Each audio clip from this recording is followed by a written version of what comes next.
अध्याय एक मेलोड्रामेटिक उपन्यास का खलनायक। उत्तरी साम्राज्य, हिम राजधानी। लू परिवार का व्यावसायिक स्वागत समारोह विला एस्टेट में आयोजित किया गया, जिसमें कई हस्तियां एकत्रित हुईं और चारों ओर जगमगाती रोशनी थी। एक कोने में लू चेंगवन कांपते हुए जाग उठी। अपने मन में स्मृति पाठ को तुरंत स्वीकार करते हुए लू चेंगवन इतना उदास महसूस कर रहा था कि वह मरना चाहता था। यह 7वीं बार था। खाना डिलीवर करते समय उसका कार एक्सीडेंट हो गया, जिसके बाद उसे एक सिस्टम में खींच लिया गया और वह एक ऑनलाइन वेब नॉवेल में खलनायक के रूप में स्थानांतरित हो गया। सिस्टम के निर्देश के अनुसार जब तक वह नायक द्वारा मारे बिना अंत तक जीवित रह सकता है, उसे संबंधित पुरस्कार प्राप्त होंगे और वह वास्तविक दुनिया में लौट आएगा। पहली बात तो यह थी कि उसके पास कोई विकल्प नहीं था, और दूसरी बात यह थी कि उसकी मां की बीमारी को और टाला नहीं जा सकता था। उसे उनकी सर्जरी के लिए पैसे कमाने की जरूरत थी, इसलिए लू चेंगवन के पास चुनौती स्वीकार करने के अलावा कोई चारा नहीं था। हालांकि पिछली 6 बार में उनकी मृत्यु हर बार अधिक दुखद रही। वेब उपन्यासों के नायक बहुत ही असामान्य थे, पूरी तरह से तर्कहीन विकृत मानसिकता वाले लोग। वे सभी असाधारण रूप से प्रतिभाशाली और अविश्वसनीय रूप से शक्तिशाली थे। चिकित्सा, प्राचीन मार्शल आर्ट, साधना, जुआ, भविष्यवाणियों आदि में निपुण थे। वे सब कुछ जानते थे, आप जिस भी चीज के बारे में सोच सकते हैं वे जानते थे। सबसे बुरी बात तो उनकी बेमिसाल किस्मत थी। खलनायक चाहे जितना भी संघर्ष करे, अंत में उसे एक ही मुक्की से ढेर कर दिया जाएगा। फिर नायक एक शानदार वाक्य कहेगा और एक खूबसूरत लड़की के साथ चला जाएगा। इसके अलावा सभी खूबसूरत महिलाएं उसकी थीं। जी हाँ, जो भी देखने में आकर्षक होती थी, वे निश्चित रूप से उसके हरम का हिस्सा होती थी। इस मामले में कोई समझौता नहीं हो सकता था। लू चेंगवन को एक बार ड्रैगन आउटियन ने सिर्फ इसलिए मार डाला था क्योंकि उसने अपनी महिला से कुछ और शब्द कह दिए थे। क्या तब भी न्याय कायम था? क्या तब भी कानून मौजूद था? लू चेंगवन झट से मुड़ी और बाथरूम की ओर भागी और हिसाब किताब करने लगी। वह पहले ही जियाओ यान, ये फैंग, चू फैंग, ये चेन, ड्रैगन आउटियन और झाओ रितियन के हाथों मर चुका था। इस बार पुस्तक का नाम था युद्ध देवता की पुष्प नगरी की यात्रा, सौंदर्यों का संकलन। कितना घिनौना नाम है। इस कहानी का मुख्य पात्र एक बार फिर ड्रैगन आउटियन था। वह सीमांत युद्ध देवता थे, जो उत्तरी राज्य में सभी शक्तियों को एकजुट करने के लिए लौटे थे। वह वर्तमान में एक सुरक्षा गार्ड के रूप में गुप्त रूप से रह रहे थे और लेन किनकियू के पास पहुंच रहे थे। आज का कथानक अध्याय 9 था। लू चेंगवन द्वारा लेन किनकियू से सगाई की घोषणा के दौरान वह लेन किनकियू की रक्षा के लिए खड़ा होगा। लू चेंगवन उसे अपनी ताकत दिखाएगा, उसके हाथों अपना एक पैर तुड़वा लेगा और फिर ठीक होने के लिए कुछ अध्यायों के लिए गायब हो जाएगा। इसी बीच ड्रैगन आउटियन लेन किनकियू का दिल जीत लेगा और फिर दोनों एक दूसरे से अविभाज्य और निर्लज हो जाएंगे। लू चेंगवन ने अपने चेहरे पर पानी के छींटे मारे, आईने में खुद को घूरते हुए दांत पीसते हुए कहा, इस बार मैं अंत तक जीवित रहूंगा और सिस्टम का इनाम वापस लेकर अपनी मां का इलाज करूंगा। शांत होने के बाद लू चेंगवन, जो सावधानी बरतते हुए खेल को देर तक खींचना चाहती थी, बाथरूम से बाहर निकल गई। जैसे ही वह बाहर आया, उसने देखा कि लेन किनकियू दरवाजे पर खड़ी उसका इंतजार कर रही थी। एक भव्य संध्या गाउन में सजी, सचमुच बेहद खूबसूरत, चंद्रमा को भी फीका कर देने वाली और फूलों को भी शर्मिंदा कर देने वाली, एक बेदाग मनमोहक चेहरे के साथ सुडौल काया और एक ठंडा अभिमानी भाव। पूछने की जरूरत नहीं, यह निश्चित रूप से पहली महिला मुख्य भूमिका वाली फिल्म थी। लेन परिवार की सबसे बड़ी बेटी, कियान फैन ग्रुप की युवा महिला सीईओ, जिस देवी को उसने 3 साल तक चाटा था। सबसे महत्वपूर्ण लेबल था ड्रैगन आउटियन की महिला। लू चेंगवन ने जबरदस्ती मुस्कुराया, और इससे पहले कि वह कुछ बोल पाता, लेन किनकियू ने ठंडे लहजे में कहा, लू चेंगवन, मैं तुमसे सगाई नहीं करूंगी, हार मान लो। लू चेंगवन मुस्कुराते हुए सोचने लगी, बड़ी बहन, मुझे बख्श दो, तुमसे सगाई कर लूं, मैं अभी कुछ और साल जीना चाहता हूँ। तुम्हारा कद काठी अच्छा है और तुम्हारा चेहरा बेहद खूबसूरत है, लेकिन अफसोस की बात है कि तुम एक बुद्धिहीन महिला मुख्य किरदार हो, जो ड्रैगन आउटियन के बहकावे में आसानी से आ जाती हो और उसके हरम का हिस्सा बनने को तैयार हो जाती हो। ड्रैगन आउटियन द्वारा लेन किनकियू पर कब्जा करने का सीधा मतलब है लेन परिवार पर कब्जा करना। लेन परिवार की पीढ़ियों की संपत्ति के लिए यह कितना दुखद है, क्योंकि इसका सारा लाभ केवल लॉन्ग उपनाम वाले व्यक्ति को ही मिलेगा। लू चेंगवन ने मुस्कुराते हुए कहा, मैं सहमत हूँ। आप सहमत है? लेन किनकियू बहुत हैरान थी। कुछ तो गड़बड़ थी। लू चेंगवन साफ पर हिला तक नहीं था, लेकिन उसने इतने सारे शब्द कैसे बोल दिए? उसने उसके मुंह से केवल मैं सहमत हूँ सुना, बाकी वाक्य क्या थे? और वह 3 साल से उसका पीछा कर रहा था। इन 3 वर्षों के दौरान उसने हर संभव प्रयास किया, लेकिन वह उसे छोड़ने को तैयार नहीं था, हमेशा एक जिद्दी कुत्ते की तरह उससे चिपका रहता था। जब उसकी प्रतिष्ठा धूमिल हो गई, तो उसने पारिवारिक शक्ति का इस्तेमाल किया, जिसमें दोनों परिवारों के माता पिता शामिल थे, ताकि वह आज उससे सगाई करने के लिए मजबूर हो जाए। अब क्या हो रहा था? लू चेंगवन मुस्कुराए और बोली, किन क्यू, मैंने इस बारे में अच्छी तरह सोच लिया है। हम दोनों एक दूसरे के लिए उपयुक्त नहीं हैं। अब से हम सिर्फ साधारण दोस्त बनकर रह जाते हैं। आंतरिक चिंतन। जल्दी जाओ और ड्रैगन आउटियन की हरम बनो। तुम और 999 औरतें सब उस आदमी की चापलूसी करोगी, उसके जूते चाटोगी और उसकी महानता की जोर जोर से तारीफ करोगी। दहाड़ो। अभी सबसे पहली प्राथमिकता इस मूर्ख महिला से जल्द निपटना है। यह लड़की खुद को अजेय प्रतिभा की धनी समझती है, लेकिन असल में वह ड्रैगन आउटियन के चॉपिंग बोर्ड पर पहले से ही 90% पकी हुई मांस की तरह है, जो बस मेरे कदम उठाने का इंतजार कर रही है।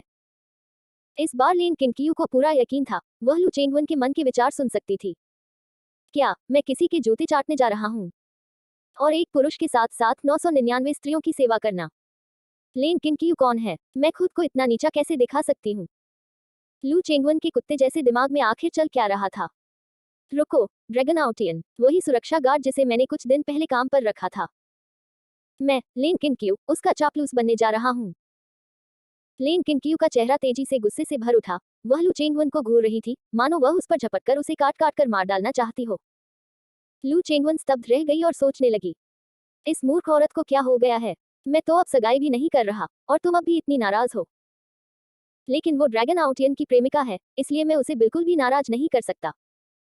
सौभाग्य से महिला किरदारों की बुद्धि में थोड़ी खामी होती ही है, इसलिए उसे मनाना आसान होना चाहिए।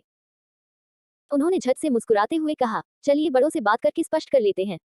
आइए आइए, आराम से समय लीजिए। गुस्से से सीना फुलाते हुए लेन किनकियू अंदर के कमरे में दाखिल हुई। लू चेंगवन, तुम तो वाकई लाजवाब हो। 3 साल, पूरे 3 साल तक आपने मुझे हर दिन उपहार भेजे, हमेशा मेरा ख्याल रखा। क्या वर्षों से की गई वो सारी चापलूसी और खुशामद झूठी थी? अब आप अपने मन में मुझे बार बार बेवकूफ औरत कहते हैं कि मेरा दिमाग खराब है, और ऐसा व्यवहार करते हैं जैसे आप मुझसे 8 फीट दूर जाने के लिए बेताब हो। आप मेरे लिए क्या ले जाते हैं? मैं जाकर देखूंगा कि तुम क्या चाल चल रहे हो। लू चेंगवन उसके पीछे पीछे चलते हुए सोच रही थी। ठीक है, ठीक है, 3 साल की मेहनत बेकार गई, लेकिन जब तक मैं इस मूर्ख औरत से सगाई तोड़ देता हूँ, अपने खलनायक वाले रुतबे के साथ, मैं 10 या 8 खूबसूरत लड़कियों को पटाकर खुद को खुश क्यों नहीं कर लेता? उसे हरम का हिस्सा बनना पसंद है, उसके पास कोई विकल्प नहीं है, वह स्वाभाविक रूप से हरम में रहने के लिए ही बनी है। मुझे इस मूर्ख औरत से सारे संबंध तोड़ देने चाहिए, अब कोई भी रिश्ता बाकी नहीं रहना चाहिए। लेन किनकियू अब और बर्दाश्त नहीं कर सकी। वह अचानक रुक गई, मुड़ी और लू चेंगवन को गुस्से से घूरने लगी। लू चेंगवन चौंक गई, फिर तुरंत मुस्कुराई, क्या आपको चिंता है कि मैं आपको धोखा दे रही हूँ? मैं, लू चेंगवन, कसम खाकर कहती हूँ, मैं बिल्कुल भी कोई चाल नहीं चलूंगी। जब मैं सगाई रद्द करने की बात कहती हूँ, तो मेरा मतलब सगाई रद्द करना ही होता है। और अब से मैं तुम्हें बिल्कुल भी परेशान नहीं करूंगा। वास्तव में तुम्हारे लिए मुझे देखना भी मुश्किल होगा। अब से हमारा कोई संपर्क नहीं होगा, हम एक दूसरे के जीवन से पूरी तरह गायब हो जाएंगे। क्या तुम खुश हो अगर मैं गायब हो जाऊं? लेन किनक्यू गुस्से से फट पड़ने ही वाली थी। क्या मैं, लेन किनक्यू, कभी तुम्हारी देवी हुआ करती थी, और अब मैं कचरे का एक टुकड़ा हूँ? क्या तुम मुझसे इतने नाराज हो, इतने नाराज कि 1 मिनट भी इंतजार नहीं कर सकते? ये आदमी तो कुत्ते जैसा है, ये तो बस गुस्सा दिलाने वाला है। इसी क्षण मुख्य द्वार खुला और लेंग और लू दोनों परिवारों के लोगों ने उन्हें दरवाजे पर एक दूसरे का सामना करते हुए खड़े देखा। अरे बाप रे, क्या तुम दोनों फिर से झगड़ रहे हो? बिल्कुल बिल्कुल, अगर कुछ बात करनी हो तो अंदर आ जाए, दरवाजे पर खड़े मत रहिए। लू चेंगवन कमरे में दाखिल हुई और लेन किनकियू के माता पिता से हाथ मिलाते हुए बोली, नमस्कार और चाची नमस्कार। इससे पहले कि बड़े बुजुर्ग कुछ बोल पाते, लू चेंगवन ने कहा, चाचा और चाची, मम्मी और पापा, मैंने और किनक्यू ने इस बारे में बात कर ली है, और हम सगाई करने की योजना नहीं बना रहे हैं। लू चेंगवन के चेहरे पर ईमानदारी झलक रही थी। किनक्यू मजबूत, आत्मनिर्भर, बुद्धिमान और साहसी है। उसे अपने लिए कोई बेहतर साथी ढूंढना चाहिए, कोई ऐसा जो उसे बेहतर समझे, और सबसे महत्वपूर्ण बात, वह व्यक्ति उसका सच्चा, जीवन भर का सच्चा प्यार होना चाहिए। हमें उसका समर्थन करना चाहिए और उसकी सफलता की कामना करनी चाहिए। लू चेंगवन ने दुख का नाटक करते हुए सीना पीटते हुए कहा, हालांकि मैं उसे बहुत पसंद करता हूँ, उससे प्यार करता हूँ और खुद से भी ज्यादा उसकी परवाह करता हूँ, लेकिन सच्चा प्यार तो पूर्णता है, वह है सब कुछ छोड़ देना। लू चेंगवन स्वयं भावुक हो गए, उनके मन में उस प्रचलित गीत की गूंज सुनाई देने लगी। एक प्रकार का प्रेम होता है जिसे त्याग देना कहते हैं, प्रेम के लिए अनंत काल का त्याग करना। सब लोग स्थिर थे। लू गुआंगहों को विश्वास नहीं हो रहा था कि उसका बेटा इतना समझदार हो सकता है। मैं उसका पिता हूँ, वह किस तरह का इंसान है मुझे नहीं पता। यह बदमाश शायद कोई नई शरारत रचने की योजना बना रहा है। लू चेंगवन अपने अभिनय से बहुत संतुष्ट थे। बेचारे लेंग परिवार, पीढ़ियों से चली आ रही पारिवारिक संपत्ति अंततः उस ड्रैगन आउटियन को ही लाभ पहुंचाएगी। इन धनी परिवारों के मुखिया वाकई अजीब हैं। यह तो काफी बुरा है कि उनकी बेटियां किसी के हरम का हिस्सा बन जाती हैं, लेकिन वे परिवार की करोड़ों की संपत्ति भी सौंप देते हैं। साफ तौर पर उनका दिमाग खराब है। लेन किनक्यू को नहीं पता था कि वह अचानक लू चेंगवन के आंतरिक विचारों को क्यों सुन पा रही थी, लेकिन लू चेंगवन को कुछ अविश्वसनीय बात पता थी। अगर उसकी भविष्यवाणियां सच थी, तो यह साजिश बेहद हास्यास्पद थी। क्या मैं किसी के हरम का हिस्सा बनने जा रही हूँ? और वो वही अंगरक्षक है जिसे मैंने कुछ दिन पहले काम पर रखा था। मैं इस लू चेंगवन को ऐसे ही नहीं छोड़ सकता, वह जरूर कुछ गड़बड़ कर रहा है। लू चेंगवन अब भी सामने से अभिनय कर रहा था और जोश से यह समझा रहा था कि सगाई से इनकार करने का उसका कारण उसका नेक चरित्र और ईमानदार आचरण था, और वह वास्तव में लेन किनकियो और लेन परिवार का भला चाहता था। लेन किनकियो उसके बगल में खड़ी होकर ठंडेपन से उसका प्रदर्शन देख रही थी, गुस्से से उसका दम घुट रहा था। सभी लोग स्तब्ध रह गए। लू गुआंगहोंग ने लेन क्विनकियो की ओर देखा। किनकियो, आपकी क्या राय है? लेन किनकियो ने हल्की सी मुस्कान दी। उनके शब्दों ने सभी को आश्चर्यचकित कर दिया। चाचा और चाची, माँ और पिताजी, मैं भाई चेंगवन से सगाई करने के लिए सहमत हूँ। लू चेंगवन ने अपना सिर घुमाया, उसकी आंखें पहले से कहीं अधिक चौड़ी हो गईं। उसने लेन किनकियो को ऐसे देखा मानो उसने कोई भूत देख लिया हो। लेन किनकियो का चेहरा एकदम ठंडा था, यहाँ तक कि उसमें एक चिढ़ाने वाली ठंडी मुस्कान की झलक भी थी।